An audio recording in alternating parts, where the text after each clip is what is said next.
Hey, brand builder, Rory Vaden here. Thank you so much for taking the time to check out this interview. As always, it's our honor to provide it to you for free. And wanted to let you know there's no big sales pitch or anything coming at the end. However, if you are someone who is looking to build and monetize your personal brand, we would love to talk to you and get to know you a little bit and hear about some of your dreams and visions and share with you a little bit about what we're up to see if we might be a fit. So if you're interested in a free strategy call with someone from our team, we would love to hear from you. You can do that at brandbuildersgroup.com/podcall, brandbuildersgroup.com/podcall. We hope to talk to you soon. Such an honor and thrill to get to talk to Peter Sheahan about a concept that he originated and we adapted and then memorialized in his name called Sheahan's Wall. And man, Peter is just a genius, and he's been someone who's been an important mentor for me, and just what a great moment to get to sit down with him and just have this conversation. Of course, I'm breaking down the recap of that interview here and talking about Sheahan's Wall. Now, if you haven't listened to the interview yet, again, or if you haven't heard us talk about this, this is one of the very first frameworks that we introduce to people. Just even as we're talking about personal branding, like before we even talk about Brand Builders Group, which is there's this simple idea that there's two groups of people in the world, like in any industry, in any vertical. There are the unknown, and then there are the known. And there's this huge invisible wall between the two, where those who are relatively unknown are trying to break through and become known. And what most of us do is we throw a lot of stuff at the wall, and we look at the people who are on the other side of the wall and all the stuff they're doing and go, oh, I want to do all of those things, right? And a lot of those people, like I think of The Rock, because he's a rapper and he is an actor, and he, obviously, like now he has a tequila line, and he is doing all of these different things. And you go, gosh, I want to do all these things. But the problem is, when you do too many things at once, you bounce off the wall. When you have diluted focus, you get diluted results. If you have diluted focus, you get diluted results. It's that simple. And most early personal brands try to emulate these very experienced, well-known, popular personal brands, and don't realize that these people have large teams and large budgets, and in some cases, millions and millions of dollars in terms of sponsorships and these huge platforms behind them. And you can't break through the wall by trying to be all things to all people, especially not in all the places. And so the way to break through the wall is to become known for one thing. And this was a concept, that was originally inspired by Peter, is this idea that if you ask yourself, what's the one thing in the world I could be known for? And you break through on that, then once you're on the other side of the wall, then you can expand into other things. But until you break through the wall, you're bouncing off the wall, you're creating noise, you're part of the noise, you're consumed by the noise. There is just this like indelible difference of who you are versus everybody else. And so that is, I guess, my interpretation as I remember it. It was interesting to hear Peter say that it had been years and years and years since he had even really thought about that in terms of that concept, especially specifically in its application to personal brands. I think he said, if I remember right, the last time I talked about it, in the context of personal branding, was at the meeting that I heard it at, which was years ago, but still powerful. And so that's what we're talking about here. And I want to couple this concept as we move into the recap of my takeaways, now kind of years later, getting a chance to sit down with Peter and have this conversation again. I want to couple this with another concept that, if you've ever heard me or AJ on another podcast, if you've been one of our clients, or if you have followed our podcast here, that we talk about a lot, which is from another mentor, which is this is a quote that was not ours. This is from Larry Winget. And Larry said, the goal is to find your uniqueness and exploit it in the service of others. Find your uniqueness and exploit it in the service of others. And oftentimes we couple these concepts together when we teach them, one, just because they were important moments in like the timeline of our personal brand, and like me specifically, like my personal history of, but they also work together of this idea of, Peter and Sheahan's wall. Of course, he didn't name it that. We named it that, as we, applied it specifically to like personal brands and the narrow focus of what we do at Brand Builders Group. But we named it after him because it's a concept inspired by him. But visually, he shows, this kind of triangle coming to a point right at the wall, which hits the wall in this very narrow way versus this kind of like, more diluted way of just throwing a lot of stuff at the wall. Well, couple that with Larry Winget's concept of finding your uniqueness is going, what is that thing? How, or your uniqueness is that point. We would refer to your uniqueness as the point at which you can break through the wall. It is doing the thing that only you can do, finding the thing that nobody else can quite do, just like you can do, and owning that and dominating that. And that really, really being the magic. And so I think one of the reasons when we started Brand Builders Group, I think one of our goals was to go, how do you do that? How do you find your uniqueness? How does one person discover that? And that became our brand DNA, which is our flagship. We have 14 different events or courses, and that is our flagship curriculum. I guess, we call them topics internally that make up, we've got 14 different topics that make up our curriculum. And that became our sort of first one, and flagship was helping people identify their uniqueness and creating a process to help them discover what is this one point that you can own and you can break through. And it starts with clarity, right? So first of all, you have to get clear. And then once you have clarity, then it's consistency. And so you say it over and over and over and over again. And I, the example I'd love to use is Dave Ramsey. Dave is someone who has changed my life, AJ's life. I mean, they made a huge impact on our career, but also personally. Before we ever knew Dave, we were students of Financial Peace University. And Dave has been saying basically the same thing on the air every single day for 30 years, right? Debt is dumb, cash is king, follow these 7 baby steps. And he has built this multi-9-figure business around consistency.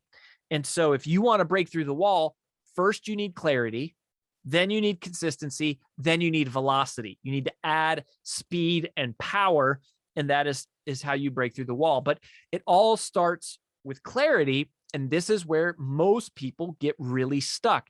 Even if you understand the concept of Sheahan's wall, even if you hear the quote from Larry and go, find your uniqueness and exploit it in the service of others, I love it. It still leaves the question, okay, how do I do it? How do I break through? And so getting, to talk to Peter about that was really fun, and kind of circle back on this. And so, in terms of my 3 takeaways for this, and we're going to talk about how do you find your uniqueness, or kind of some of what I gathered from Peter about he does it. Of course, Brand Builders Group, we have our formal brand DNA helix. It's 6 questions that we take every client through. And it's these initial 6 questions and all the exercises that go with them that tell us exactly what your uniqueness is. But, having Peter speak into that now, I had some really great takeaways. And here was the first one. And this applies to me. This applies to so many of our clients. And my guess is this applies to you. And he said, don't try to include everything you've ever done as part of your story. That's really, really huge. That's really, really important, because I think, a human is multifaceted. We're complex. We have a lot of different experiences. We have a lot of different desires. We have a lot of different, interests and skill sets and knowledge. And I think when you try to kind of create a personal brand, and again, one of the ways that we define personal branding is simply the digitization of reputation. the digitization of reputation. And so when you go through this exercise of saying, I want to codify my personal brand in a digital form and sort of package it up into this commodity that people can see and sort of get their hands around and understand, the natural tendency is going, okay, I need to tell my entire life story. I need to sort of share every part of me. And I think I hesitate to call it a mistake, because I don't think it's a mistake to share who you are by any means. But I think from a strategic perspective, the more, like, it's almost like the more you share, the harder it is to understand what your one thing is, right? Like, if I only share with you one thing about who I am, you only have the one choice, which is to think of me in that one way. That's all that I've made available to you. But as I feel this need to, like, tell you everything about me and everything I've ever done and everything I've ever known and everything I like and everything I, do, then all of a sudden it creates this confusion, or just this obscurity in terms of, like, okay, well, what's the one thing you can do for me? Like, what's the what are you really an expert on? And if you study like memory training and, memory experts, a lot of times they talk about how the human brain is like a mental filing cabinet. Well, when we talk about exploiting your uniqueness in the service of others or breaking through the wall, it's about occupying one piece of another person's mind, so that when they have that need, they recall you. They immediately think of you. Or when their friend has that need, they say, oh, you need to talk to my friend Rory. Another great quote from another mentor here is Scott McCain once said, mind share precedes market share. Mind share precedes market share, meaning you have to work in your marketing efforts and in your branding and in your positioning to occupy a space in people's minds. And the more different spaces you try to occupy, the less effectively you occupy any one space. As we say it, if you have diluted focus, you get diluted results. But the clearer you are, the more narrow you are, the more likely you are to recall that space. What's an example of this, right? It's like, if I need a plumber, who do you call? If I need a lawyer, who do you call? If I need basketball lessons, who do you call? If I want to go, on a camping trip, who do I call? If I have a question about whatever, the Bible or nutrition or what, like, these are all things that happen in the human experience. And it's like, who's the name that I recall in that category, right? And if you're trying to be a speaker, which was obviously how I built my career, is like, when there's a room full of people sitting around going, we should have a speaker at our event. Have any of you seen a good speaker?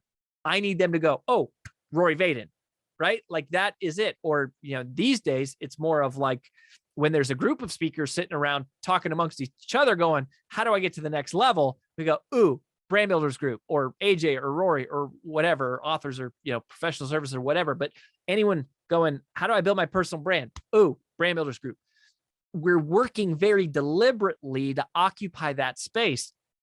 And I think Peter's permission, and I never really heard anyone say it so clearly, and that's why it struck me, is going, look, you have permission not to share everything about you. And it's not only permission, I would say from a strategic perspective, it's an encouragement not to share everything about you, because the more you share, the harder it is to kind of wrap it in the way that you need to wrap it for the edible consumption of other people, for them to quickly understand it. Now, as people get to know you, of course, they see more and more. And that's why I think it's also interesting with social media, like how this shows up tactically. People always say, well, what about your content strategy? One of the things that I've always done, and not everybody does this, and I'm certainly not the person with the most followers on social, but one of the things that's always worked well for me is, like, on Instagram, for example, the way I do it is that my feed is what you do. And this is my encouragement. Your feed is what you do. Your stories are who you are. And I mean the feed function, like when someone hits your profile, it's like basically business as usual. I'm teaching, I'm in coaching, I'm giving you a chance to sample my expertise. If you want to know who I am as a person, then you go look in the stories, and you have to click in that functionality, which is sort of a more intimate, deeper portion of the platform and of my profile. And that's where you see pictures of my kids, etc. But if you're a stranger visiting my profile for the first time and all you see is pictures of my kids, even though they're really cute, you probably don't care because you don't know them and they're not important to you and they don't add any value to your life. Whereas if you see the professional things that I offer, you can extract value from that and you go, yeah, I'll follow this person. Now, before you ever buy, you might go, who is this guy? Like, do I even like this? I think I like this guy. And then you start clicking on stories and you figure out and you go, oh yeah, I really like who he is, or maybe you don't. But on the surface, right, I'm occupying a slot in the world's mind, and I'm working very hard to do that. And for years it was take the stairs. It was, we wanted Rory's name to be synonymous with the metaphor of take the stairs. And that was part of how we broke through the wall, was the success of the Take the Stairs book. And, that being really like my first keynote and first brand and et cetera, et cetera. So anyways, all that I say to say, you don't have to include every single part of your bio in your life into your personal branding. Now, it can be a part of what you share on social, but like your website, your homepage, the show notes, your professional bio, it doesn't have to all be in there because people don't initially care as much about that. They want to know, what can you do for me? And then they'll get to know you after that. The second thing, which I thought was really fascinating, was specifically, how do you find your uniqueness? And so, I having a chance to ask Peter that question, which is really me asking Peter his thoughts on the quote from Larry Winget to see what he would say, and to see how it might be similar or dissimilar from how we would answer it. And for the most part, it was really close. So, like when somebody comes to our Brand DNA event, to the very, very first, training that we do, we say there's 4 things we're going to help you get clear on. We're going to help you get clear on what problem do you solve in one word? Who exactly do you solve that problem for? How do you solve that problem in one sentence? And then how do you make money solving that problem? What is your primary business model, as we call it?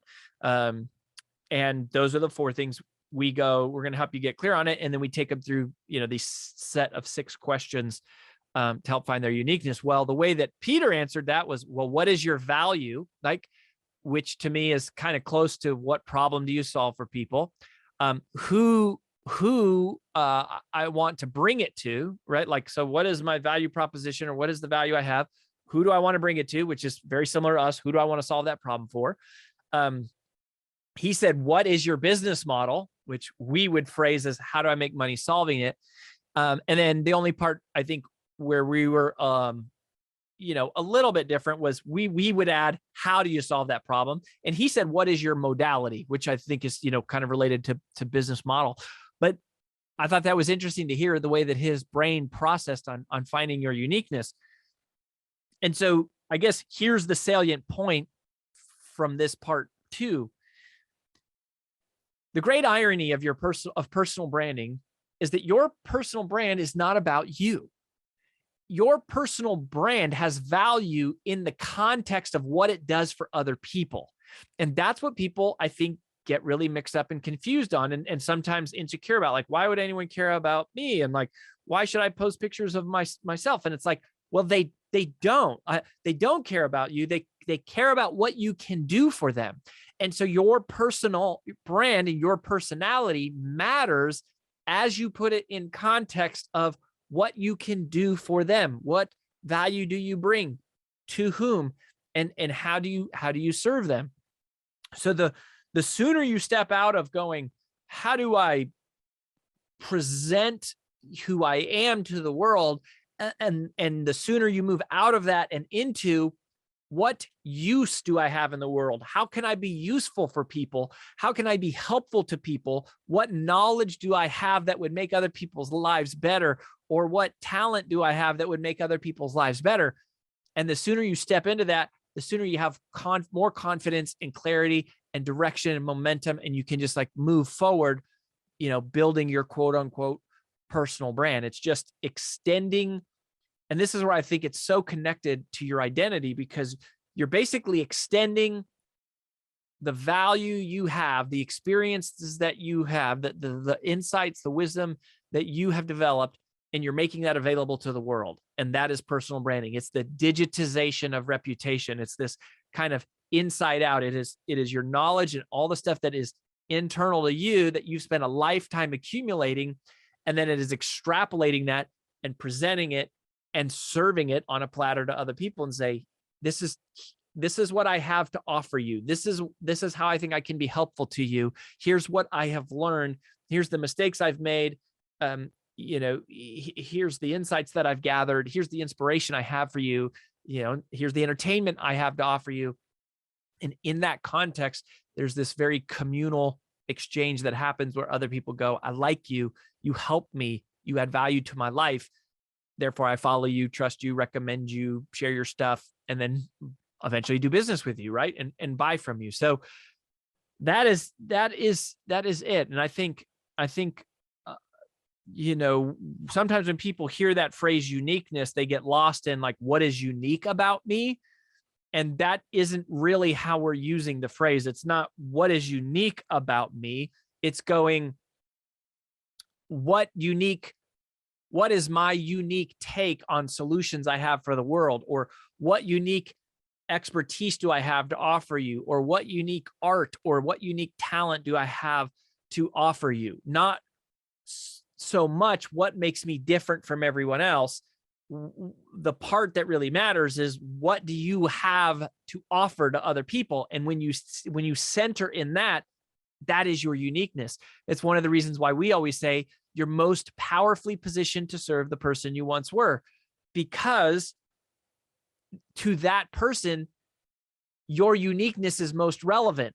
The unique way that you solve that problem is highly relevant to someone else who's going through what you've already been through. And when you focus on that, you're not trying to manufacture something that isn't there. You're literally translating the value of your human experience and existence in the benefit of another person. And that's tremendously unique. I can't add value to that person's life in the same way you can, because I haven't walked the same path that you have walked. That is your uniqueness. It's not so much what makes you different. Oh, you've got a different slogan or a different like headline, or you do a different style of videos, or you look a different way. It's that you've lived a different life. And so the more that you can highlight and add value to other people's lives kind of through the lens of your own, that is your uniqueness. But it's in the context of serving other people. That's where all the magic is. So anyways, just a rich conversation.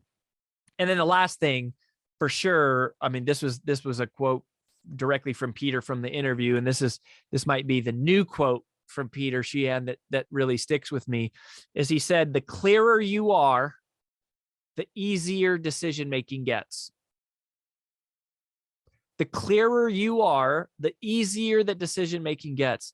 That is so true in every area of your life. Like the clearer you are about what your values are, the easier it is to select who you hang out with and who you hire and who you, whatever, like who you vote for and where you go to eat and where you spend your time, like, because you're clear on the values that you have. The clearer you are about your goals and your vision and your dreams, like as soon as you're clear on what you want and you capture it and you codify it and you think about it and you go, this is who I want to be, this is what I'm doing, the easier your decision making gets, right? Like you go, I want to build a personal brand. Great. Brand Builders Group is the place to be. But you go, I want to run a marathon. Brand Builders Group is not the place to be, right? Like we can't help you with that. That's not our uniqueness. So as you get clearer, your decision-making gets easier. And then I think the nuance that I would add to what Peter said is the clearer you are, the faster you go, right? Because as part of decision-making gets easier, it's like, it's faster to make the decision. It's also faster to take the action and go, yes, I should work with this person, not this person. I should be reading this book, not that book. I should spend my resources, building this, not that. I should spend my time doing this, not that. Like, and it all goes faster. where people get stuck is there is dilution. They are unclear, right? The biggest issue is they're unclear on their uniqueness. They're unclear on what they want. They're unclear on how to build their brand, or unclear that they even want to build a brand, or they're unclear on who they're serving, and so it's like, get clear. You have to get clear. You have to do that work of getting clear, which will ironically feel oftentimes slow and painful. But in reality, that is the fastest, next step, is getting clear. And so, I love that he said that, the clearer you are, the easier decision-making gets. And if you go look at all the testimonials on, most of our testimonials that we showcase on brandbuildersgroup.com on our website and stuff are from people who came through our very first event, because we show all the testimonials from our later events to people after they come through the first one, and they kind of see the whole journey. But you'll see the number one thing that people say after that first event is, I got clear. I got so much clarity. Because once you're clear, then the easier decision-making gets and the faster that you go.